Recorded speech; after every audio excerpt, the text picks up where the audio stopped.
The invention of the song. automobile predates the invention of the airplane by just 17 years, Damn, which nigga. many may find surprising. After all, driving is far more simple than flying, so it stands to reason that we should That have is figured true. out one long Although it did take me like almost like 4 years just to get my license, but we don't before talk about the that. other. But as it turns out, these two things have always been a lot closer than you'd expect. Niggas is not driving like that. What the fuck? Officially, the first motor vehicle Take the glasses out there reflecting on the screen. Oh yeah, you're right. My bad. You ever see my pearly white, my eyeballs? W call out there. was patented by Carl Benz in 1886.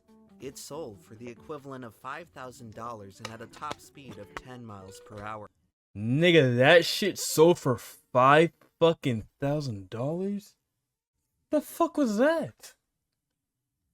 The fuck? No, but anyways, there's no way this shit sold for $5,000 fucking dollars, nigga. This is the most hideous looking bike ever. These niggas was not pulling hose with this shit. This humble contraption Probably only because of rarity, but like realistically, if somebody was to make that shit right now, that shit is not being 50K. That shit is that shit is not 5K. As soon as we had cars, A it was normal bike was was not even time that. before we started They racing. got games? What the One of fuck? the pioneers of motorsport was a man by the name of Wilhelm That shit's Bauer, looking hard who though. would test drive vehicles for German automaker DMG. On March 30th, 1900, Bauer No, I'm saying decided to inflation, that race the 5K and- company's new Oh, yeah, Phoenix yeah, model at the yeah, yeah. Turbie Hill Climb in France. However, in the first corner, he lost control and suffered a fatal accident. By most accounts, Wait, nigga, what? Phoenix model at the Turbie Hill Climb in That's France. actually insane. However, in the first corner, Dang, he lost RIP, control bro. and suffered a fatal RIP accident. with By him. most accounts, Wilhelm Bauer had become the very RIP. first death in motorsports. It would be the last time the Phoenix ever raced. Damn, However, nigga. That shit look like a lawnmower, nigga. Damn, bro. Niggas really came up and like are really smart with this shit, bro. Shout out Out to of the y'all ashes niggas of the out there, bro. DMG executive Emil Jelinek would improve upon his initial design. W. Over the next few months, he oversaw the development of a revolutionary new model. Unlike Damn, the that shit look horseless clean though, no carriages that cap. preceded it, this vehicle would be the first to truly resemble the cars of today. During the production process, Jelinek decided to title the model after his 11-year-old daughter. Damn, As nigga need a shave, no cap. fate would have it, this unsuspecting girl would forever be intertwined with the longest-running car brand in the world. Her name was Mercedes. Oh! No way! That's the Running lore car brand in behind the Mercedes. Her name was Mercedes. I'm not gonna lie, that's tough as fuck. That's tough as fuck. Name that's a tough ass name, bro. Even to In the name her following kid years, that, that's the tough new as model fuck. would dazzle She's the the goat. automotive The industry, dad's the goat becoming too. popular with many of the most powerful people on the planet. Its Dang. meteoric success would turn Separate DMG brand. Also, then into they a combined commercial brands juggernaut. into Mercedes In Benz. 1926, Damn, they Terry. would merge with Carl Benz's Yep. company to solidify the present-day nomenclature of Mercedes-Benz. By W. this point, the temperament of Germany had changed considerably. The car brand, which had originally shared its name with a Jewish child, would soon become the favorite of one Adolf Hitler. By the Second World War, Mercedes had to momentarily divert their resources away from car production, as their focus shifted from the road to the skies. Daimler-Benz would be one of That's several actually companies insane, bro. Look commissioned at by that the Third shit. Reich to construct engines for German fighter jets. Mercedes' horsepower would be instrumental in the Blitzkrieg, which terrorized Europe for more than half a decade. All of a sudden, what was once a simple luxury car brand had fallen into an insidious fate. To satisfy the enormous demands Dang. of wartime. So Mercedes really do got some crazy lore. Like little did we know, Mercedes was really making like cars and shit like that for Hitler, bro. They were really doing that shit, bro. That's actually insane. But I mean, it's only because it's a German brand. They support their military. Even though he did do some bad things, they were supporting his military because shit, it was protecting them. So I mean, I can see where it's coming The from, but company would it resort wasn't a to good using thing, bro. Forced labor, much of which came directly from concentration camps. When it was all said and done, the rest Dang. of the world R.I.P. had to those discovered guys. a powerful omen. When People. Mercedes start flying, it's usually a sign that something has gone seriously wrong. Damn. Officially, the Germans surrendered in the May of 1945. However, in many aspects, the war never really ended. It had simply moved to a new battleground. By the 1950s, damn, nigga, this is the racing Germans shit. and English had taken the fight to the racetrack, and out of all the venues in motorsports, Ain't gonna lie, them niggas won't whipping it like I was, bro. Them niggas like they can't whip it like I can now, no cap. none They was more can't. They prestigious just can't. than Le Mans. Since the birth of auto racing, France's premier endurance event has stood as the ultimate test of man and machine. For 24 hours, competitors must navigate the high-speed circuit, a process made especially challenging by the 3-mile That's long actually Mulsanne insane. Straight. The section is one of the fastest parts of any course in the world. Ordinarily, a Is that public course still highway, open? the road surface is bumpy and abrasive, placing tremendous strain on engines as vehicles approach their top speed. In order to win at Le Mans, race teams must strike a delicate balance between performance and longevity. This unique test of engineering skill would attract the industry's top manufacturers. By the 1950s, Mercedes had established itself as one of the teams to beat with their iconic silver arrow. They spent the early part of the decade trading wins Is that the car with from Jaguar and Cars? Ferrari, who had entered into an automotive arms race. Fatality. By 1955, the rivalry would reach its breaking point. Damn, bro, these car brands Years been in of the game for rapid so long. innovation had That's contributed insane, to bro. higher top speeds than ever before, beyond what the existing infrastructure was designed to support. An hour into the race, Jaguar driver Mike Hawthorne set the lap record for the circuit. Just moments later, he would instigate the biggest disaster in racing history. No instigator. On the 35th lap, Hawthorne slowed abruptly to begin his pit cycle, forcing Austin Healey driver Lance Macklin to swerve around. Them the niggas this nigga deadass put a GTA stunt. This is how I used to play in GTA when I used to lose. Like when a nigga used to catch up to me, nigga, I used to fucking pit maneuver that nigga off the fucking road. Him.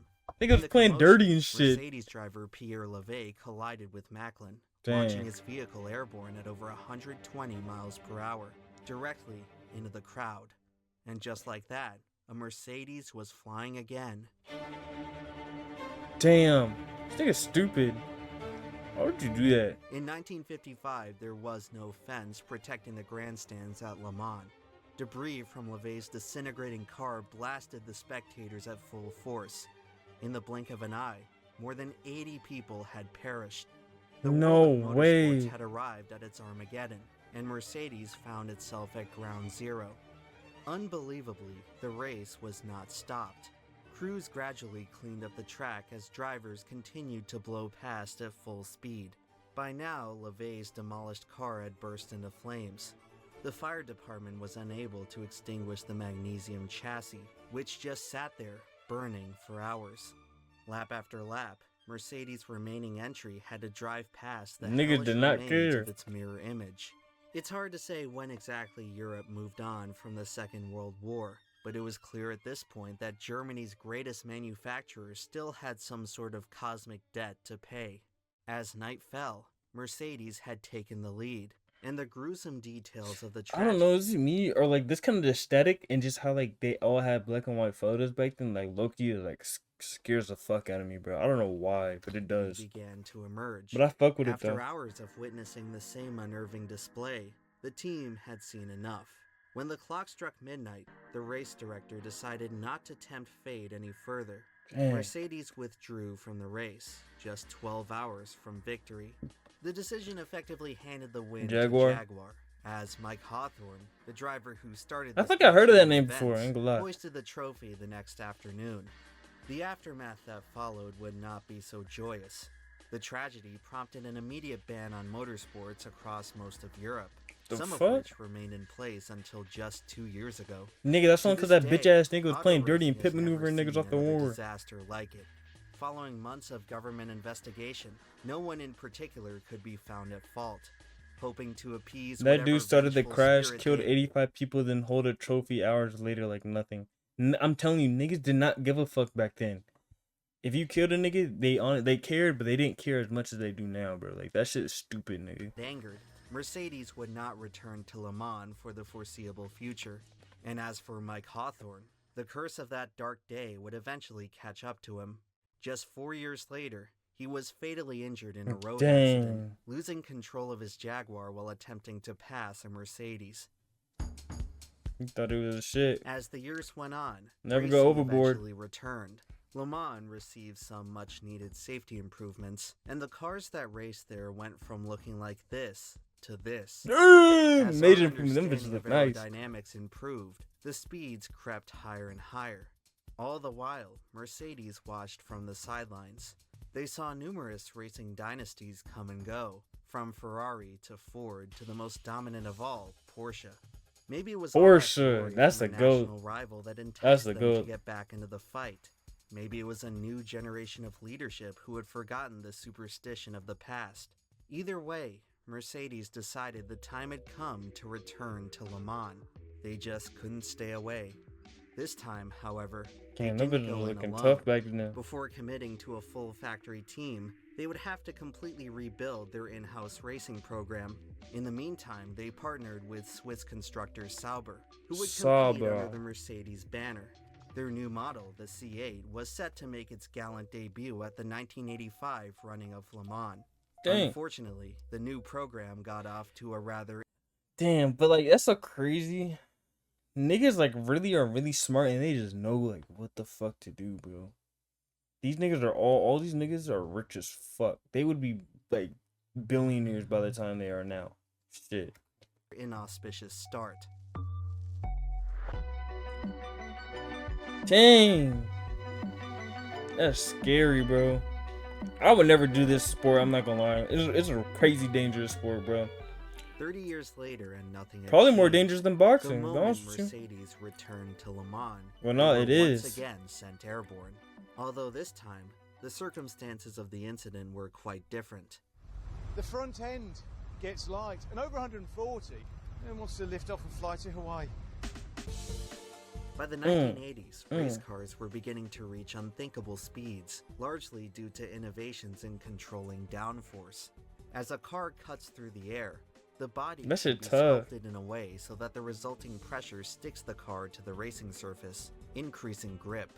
However, at certain unstable orientations, downforce It's like, can be how do over- niggas find this shit out, bro? Like, they're smart as fuck. Good thing we got niggas like these to make Porsche 911s and Porsche 911s. I fucking love y'all niggas. Porsche, please send a nigga a free Porsche, nigga. I fucking love y'all Porsches, nigga. I need one. powered by lift, Like, real sending shit. the car upward. Under the most extreme Without that speeds, downforce, such as the ones at the end of the Mulsanne Straight, cars would go so drivers fast would in the become air. increasingly Yes, bro. That's what I was susceptible saying. to Yup, just like taking that. off. For Mercedes, this new incident They'll of just terror float, bro. certainly didn't bode well for their racing return, but they were able to come out of it mostly unscathed. Driver John Nielsen walked away from the wreck in one piece, and since it occurred during a practice session, it was That's hardly insane, bro. documented. Despite the rude awakening, Mercedes would carry on. Starting in 19... Nigga, honestly, he just got lucky, bro. God was on his side, bro. 1987, the team True. would debut the new and improved Sqawz 120 miles per C9. hour going that Despite fast, showing landing on the promising front lap end of your times, car the and model not passing struggled away. to That's stay on insane, track. bro. 4 years into their Le Mans return, Mercedes had failed to finish a single race, but their fortunes would turn around after the return of a familiar foe. Jaguar. In 1988, Jaguar was victorious at Le Mans for the first time in 30 years. Perhaps this was the inspiration Mercedes needed to finally get their mojo back, because in 1989, the Silver Arrow re-emerged. Damn, as the them bitches. class That of the bitch is field. nice. On that day, Mercedes was unbeatable. In fact, the cars were so quick that they ushered in the end of an era. During qualifying, the Sauber C9 went just shy of 250 miles per hour. Damn, on the nigga. Mulsanne Yes, Straight. bro. That'd be Fearing fucking another lower. catastrophe, the race directors determined that they had to get the speeds under control. And so, starting in 1990, a pair of chicanes were installed to interrupt the fastest part of the track. Following the layout change, Bro, those are Mercedes so nice, lost bro. all of its competitive edge. Just as Yeah, had they still look finally the hit same their today, stride, too. They were sent Low-key. back to the drawing board.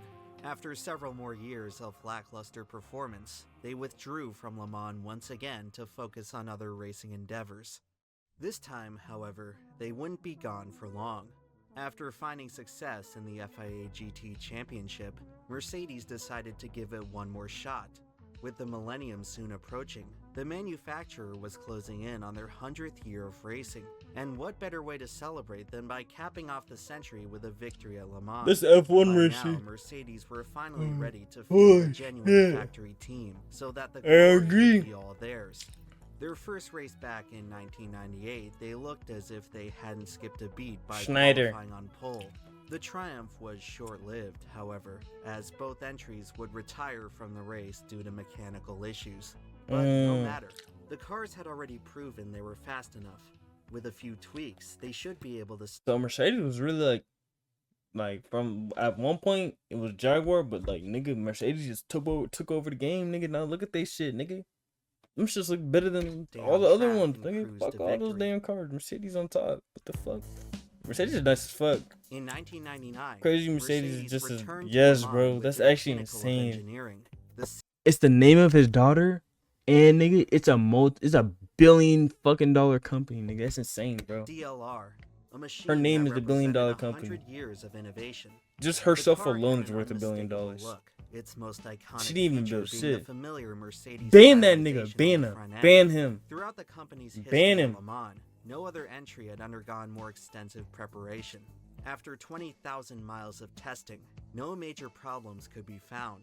By all accounts, everything was coming Fuck that together nigga. for the last hurrah of the Silver Arrow.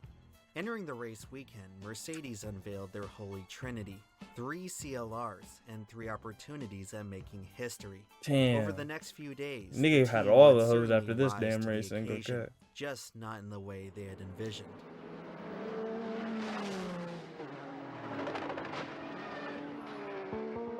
No. The first sign Another of trouble appeared crash? during qualifying when the number 4 entry wound up totaled on the Indianapolis straight. God Driver damn, Mark Webber bro. was hospitalized where he was treated for minor injuries. As reports of the accident emerged, it was revealed that Mercedes had once again gone airborne. Since the wreck occurred Did it at so an fast, unpopulated bro. part of the track, no footage was captured. For the time being, the reason for the mishap could not be determined. Was it just a freak accident, or possibly something more? Despite the ominous turn of events, Bro, it's so Mercedes hard to would come not up with be these things and discouraged. like Later in the day, they announced that That's they why would they're not so only safe now, remain in though, the race, for the but accidents that like the number this. 4 CLR would be rebuilt in time for the main event on Saturday. Less than 48 hours after checking out of the hospital, Mark Webber was back behind the wheel. The team had worked Damn. around the clock to get Nigga the really car done ready give a just fuck. in time for the final practice session on Saturday morning. When the trio reunited on track, they must have been how do feeling they pretty practice for some inspired shit like this? until it happened again. Oh, we've got a car on its roof already. How on earth does this happen?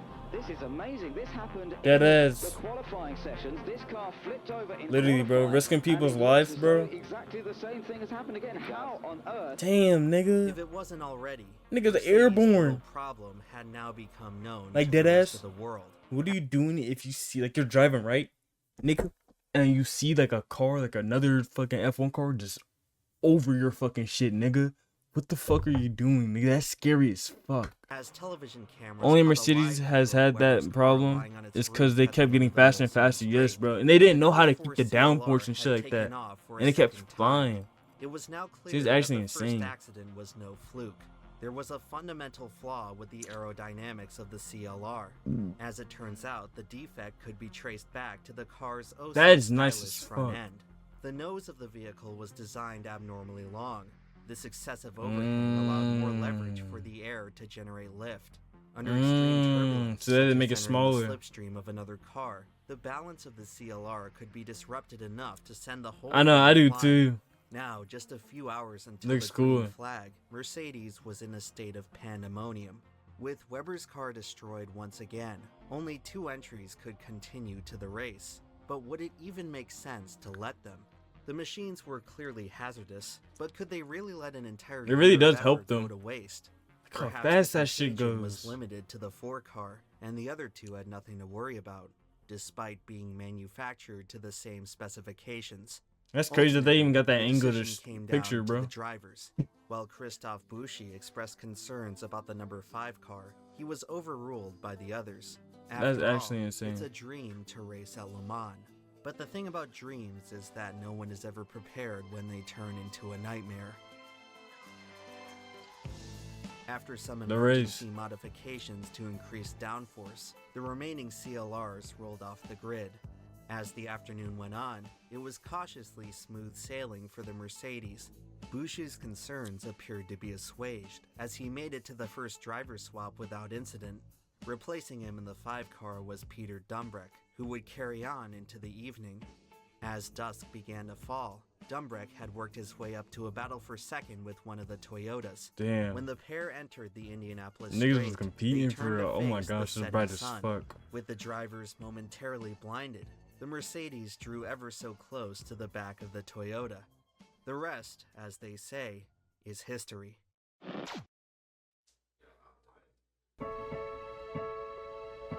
Niggas really used to take off in that shit, nigga.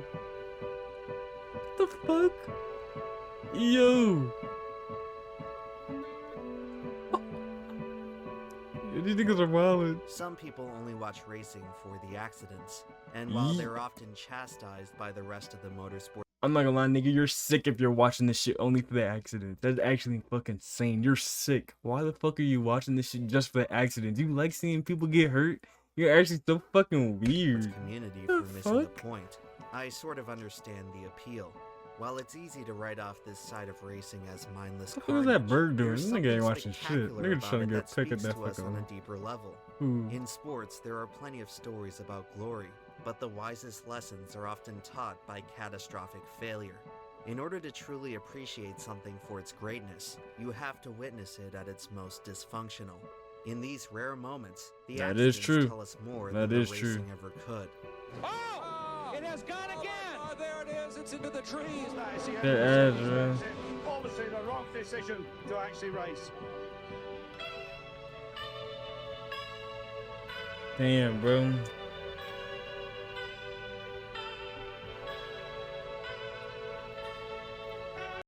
Rewind that. Did you see it? They played a video of it. Let me see. I think I did.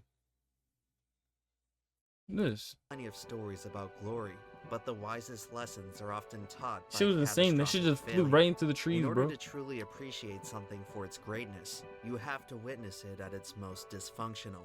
In these rare moments, the accidents tell nigga. us more than the racing ever could. Oh! Oh. It has gone again! Oh, there it is. It's into the trees. Holy shit.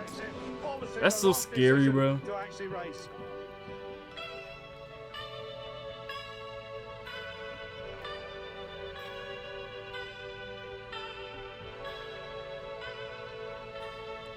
Just making sure because you looked away as they put no. Ford and BMW started with planes, then they tried their planes, engines, and cars. Damn, nigga. That'd be fucking Lord. Return to Le Mans since.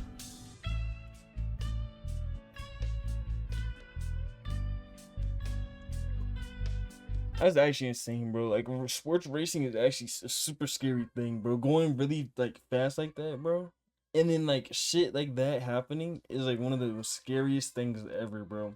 I think the furthest I would go with fucking like motor racing, motorsports, is motocross. Is motocross, bro. Motocross is a tough ass sport. I fuck with that shit. Motocross, I used to do that shit. Not motocross, but I used to ride dirt bikes and shit like that on the track. But that's the only sport I do. I'll never do F1 racing. That's just crazy scary. That takes crazy skill. And I think you gotta do training for fucking G-force and shit like that, nigga. That's insane. I don't want to do all that shit. But, I'm not gonna lie. Wait, these car brands, more than we think, they design shit for military. Yes, bro. It's insane, bro. It's insane, bro. It's dead ass insane. Porsche made World War II tanks. That's actually fucking insane. And they're at, oh, gosh, bro. These companies are like actually like who? It's so crazy how they just come up with this shit, bro. All because of wooden, like literally. The crazy thing about it, it all started with like wooden shit, and then like little gears and metals, like literally that shit just came. That literally just worked, and then they just kept expanding on that shit, and then they actually started coming up with actual like instruments to make fucking like car parts. That's actually insane, nigga. That ass. It was literally Aaron trial. Yes, Liz. That just goes to show, like, literally, if you fucking like failing, it's not always a bad thing, bro. Something good always comes out of it. It's just how you take it. That's literally all that means, bro. Literally all that means, bro. But I'm not gonna lie, I'm gonna have to end shit. I got a class tomorrow morning, and I don't want to miss that shit. I don't want to miss that shit at all. So I'll see y'all niggas later. I'm gonna post this on YouTube. If you're at the end of the video, you made it to the end of the video, comment I love Sqawz with the exclamation mark. I love Sqawz with the exclamation mark. Put that in the comments.